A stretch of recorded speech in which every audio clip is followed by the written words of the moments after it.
second episode of the Brown Girl Diary. My name is Shiva and I'll be hosting you through this awesome new video vlogging series that we just started at Brown Girl. We're a little bit late this time, but it really is just a passion project.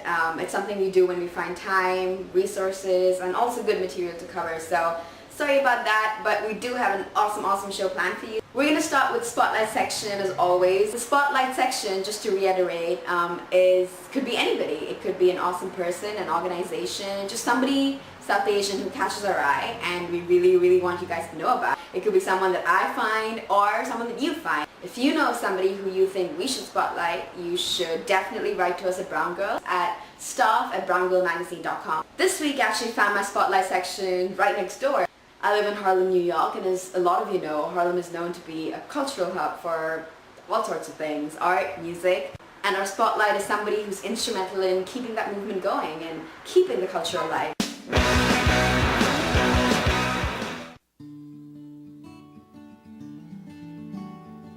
Adarsh Alphonse moved to the United States from India to pursue opportunities in the world of art. Instead, what he did was provide those opportunities for others. Adarsh runs an after-school, weekend and summer visual arts education program called Project Art for the youth. And recently, at their open house, I had the opportunity to hang out with them. Here's what I saw.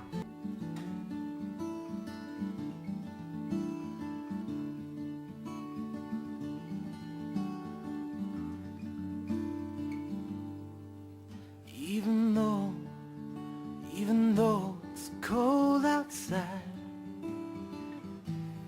I can't see your breath.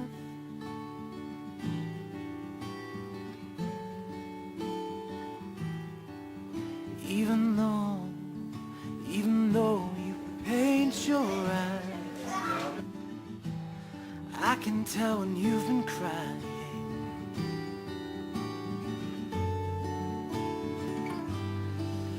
Even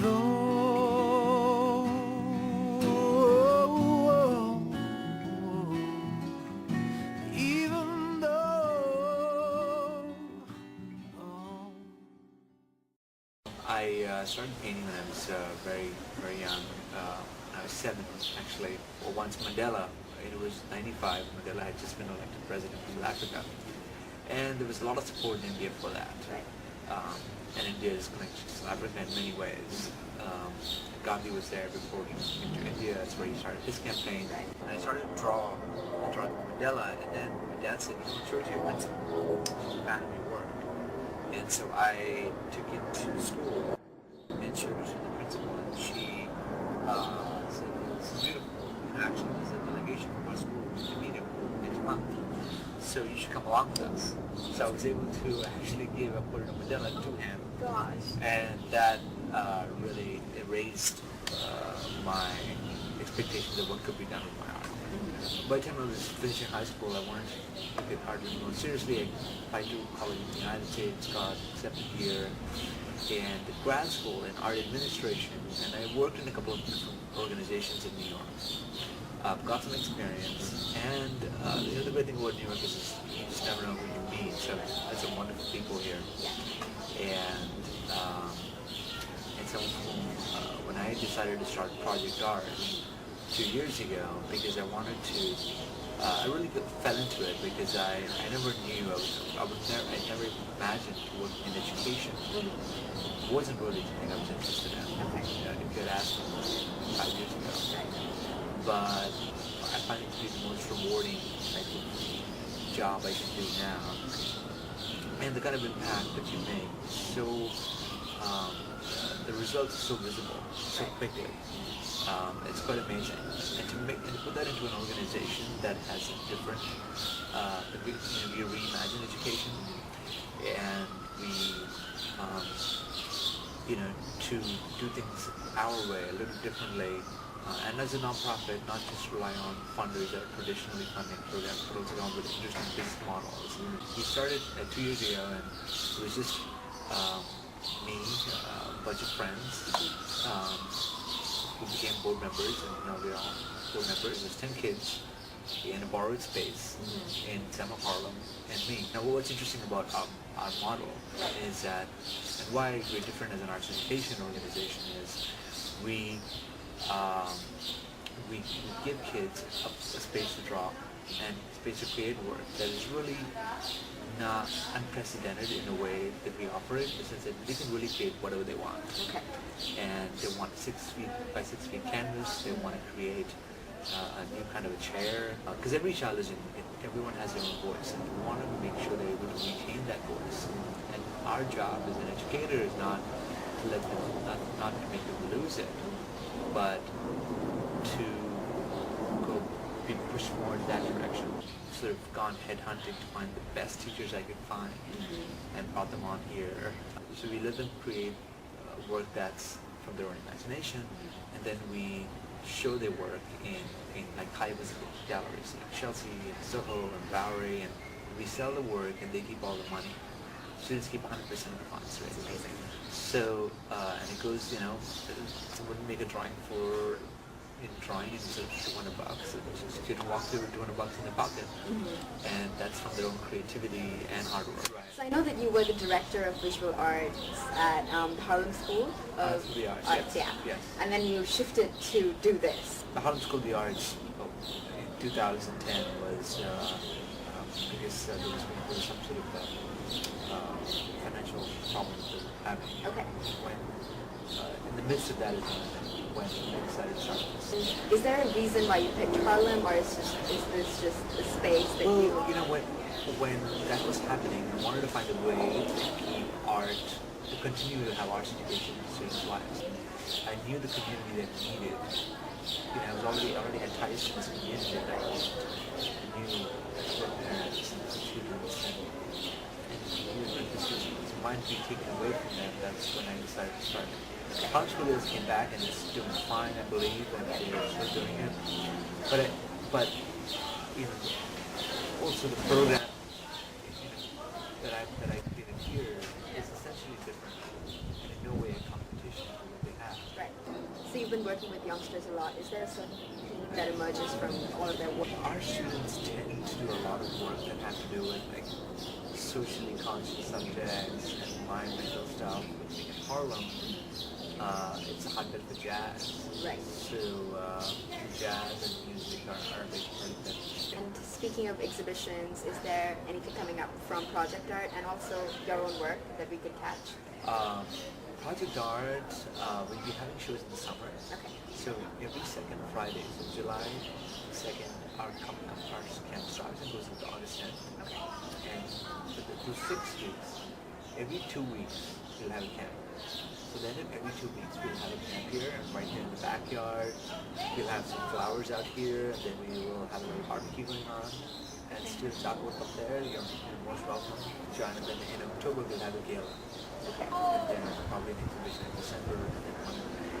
I haven't really been creating work for a long time, and but recently I've sort of had some time to focus on that just a little bit. And so I'm part of a group show happening on July 14th. Okay. Starting July 14th for 2 weeks. Okay. Where can we find more? It'll be in Harlem actually, and it's going to be on 126th Street. Okay. Great. Is there a website or a Facebook group that we join to find out more? About my work? Yes. And Project Art. Project Art, yes. Project Art, projectart.org. projectart.org. And about my work, I believe the curators are going to create some sort of Facebook think about it. But the name of the show, which is not exactly PG-13, it's called If You Think I'm Sexy. So that's the name of the show. We don't have a PG-13 audience, so Oh, okay. we're okay. Yeah. It's going to be a group show. It's going to be artists from all over the U.S. About 20 painters or 20 artists. It should be pretty good. Okay, that's all I have for you. Thank you so much for taking Great. the time. All right. Sounds We're good. Thank you. excited to look at more exhibitions. Okay. Everyone can get a look into Sounds Project great. Art. Sounds Thank you so great. much. Sounds good. Thank you. This station, the workstation, we have something called that I grew up knowing it as melty beads.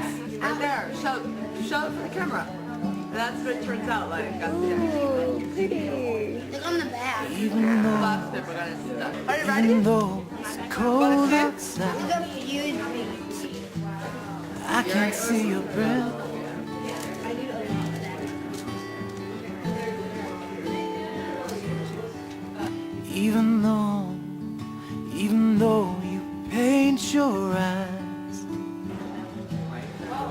can tell when you've been crying.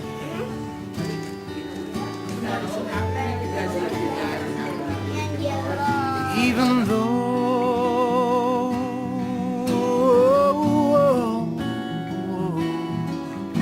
even though, oh. Adarsh is such a great story. He actually told me when he moved to New Delhi from the south of India, and the languages were different and he didn't know how to communicate, he did it through art. And that's what he's teaching the kids here. And I think that's brilliant and very poetic. He gives these kids a canvas, literally, to express themselves and express their individuality.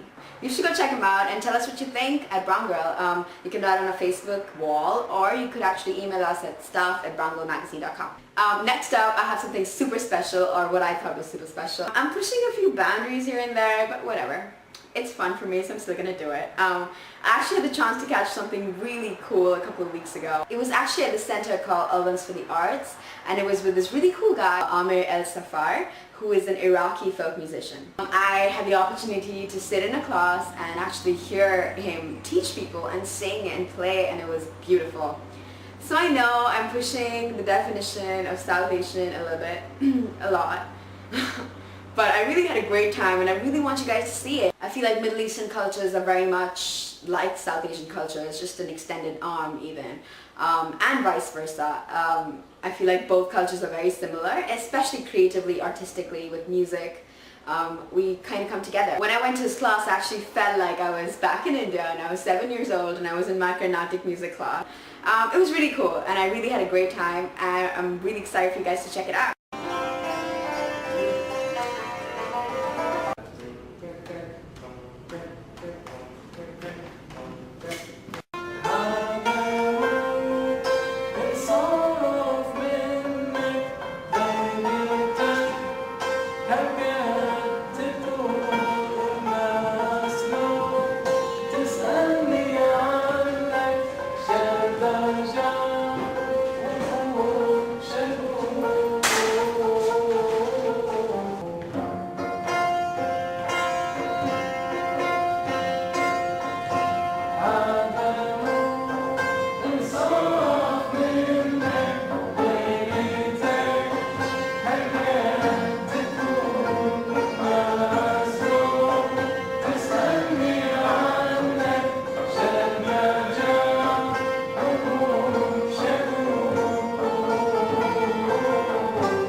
Usually say like Shari the job, probably in conversation more like at least contemporary dialects.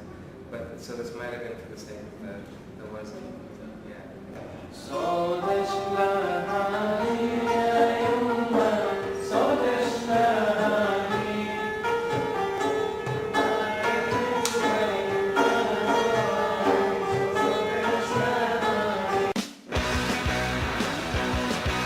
This week is all about explorations. Nella Sheikh turns the big 3-0 and Aditi is back to India for an Indian summer. It's also all about food. Shivani makes the perfect palak paneer with a Brown Girl twist, and Komal Thakkar tells you how to keep cool with summer smoothie. The links to all of these are in the description box below, and I'll see you guys really soon. Bye!